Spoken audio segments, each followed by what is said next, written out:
आपको, पंगे मत लो भैया, टीवी की बहुएं अच्छे अच्छों पर भारी हो जाती है। अब राजीव ने बुला तो लिया था ये डिटेक्टिव ये सोचकर कि भैया जो ये सारे कारनामे हो रहे हैं उसके पीछे जिसका हाथ है उसका पर्दाफाश होगा, लेकिन उनको क्या पता था कि नीति इतनी आसानी से अपना पर्दाफाश होने दे तो फिर बात क्या है। बल्कि नीति मैडम तो इस बेचारे डिटेक्टिव पर भी भारी पड़ गई।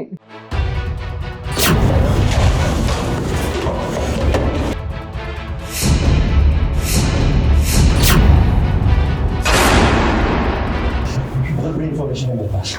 घूंघट वाली लड़की को पता चल गया। श्योर अगर आपको पता चलेगा तो आप पूरी कोशिश करेंगे।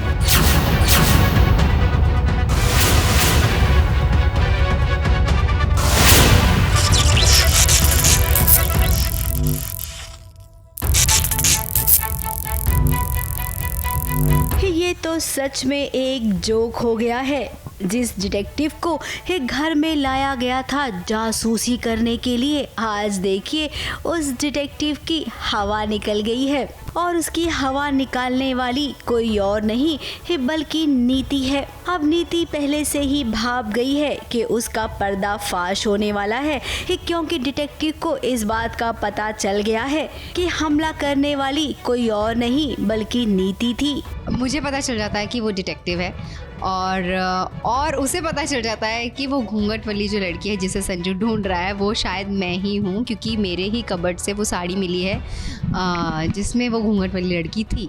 तो अब ऐसे में नीति अपनी जान कैसे बचाए, तो उसे जो सही लगा उसने किया।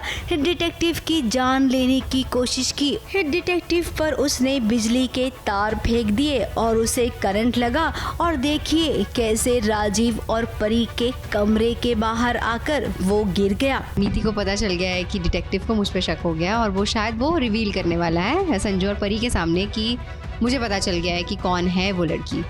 तो मैं देखती हूँ कि वो पानी में खड़ा है और मैं करंट की वायर उधर फेंक देती हूँ और उसको जोरदार करंट लगता है बेचारे को और वो बेहोश हो जाता है। तो ये है नीति, देखा कितनी स्मार्ट है। अब नीति तो हड़बड़ा गई क्योंकि कमरे में राजीव और परी नीति को लेकर ही बात कर रहे थे। परी राजीव से कह रही थी कि तुम्हें नीति को सॉरी कहना चाहिए। उन दोनों में भी बहस हो रही थी, लेकिन अब बहस से ज्यादा बढ़कर ये कांड हो गया। क्यों?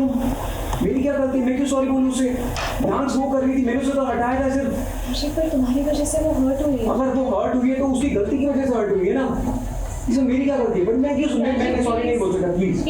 हर्षित नीति पहले जैसी नहीं है। मैं पहले जैसा नहीं हो परी। दो लड़कियों को धोखा नहीं दिया, दो लड़कियों से शादी मैंने नहीं की। एक लड़की से प्यार करता हूँ, उससे शादी की, वो सिर्फ तुम हो। अब राजीव भी परेशान है क्योंकि जो डिटेक्टिव आया था जासूसी करने के लिए उसी की हालत पस्त हो गई है। अब उसका ख्याल नीति रखेगी तो भाई हो गया कल्याण। तुम लोग जाओ ना, मैं संभाल लूंगी, आई प्रॉमिस। एक काम करते हैं, मैं काउंटर बुला के लेके आता हूं। आप समझ क्यों नहीं रहे हो? मैं हूँ ना यहाँ पर, ट्रस्ट मी, मैं सब संभाल लूंगी। डॉक्टर जब तक नहीं आते मैं रहती हूँ इनके पास। तुम सही कह रही हो, हमें नीचे होना चाहिए। तुम बाकी डॉक्टर को बुला लेना।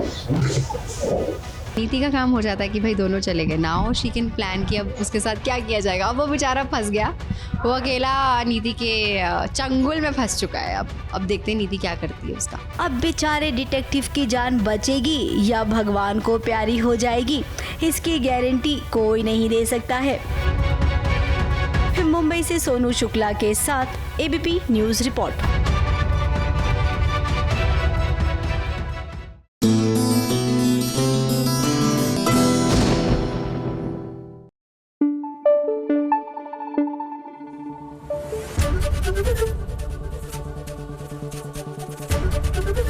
एबीपी न्यूज़ आपको रखे आगे।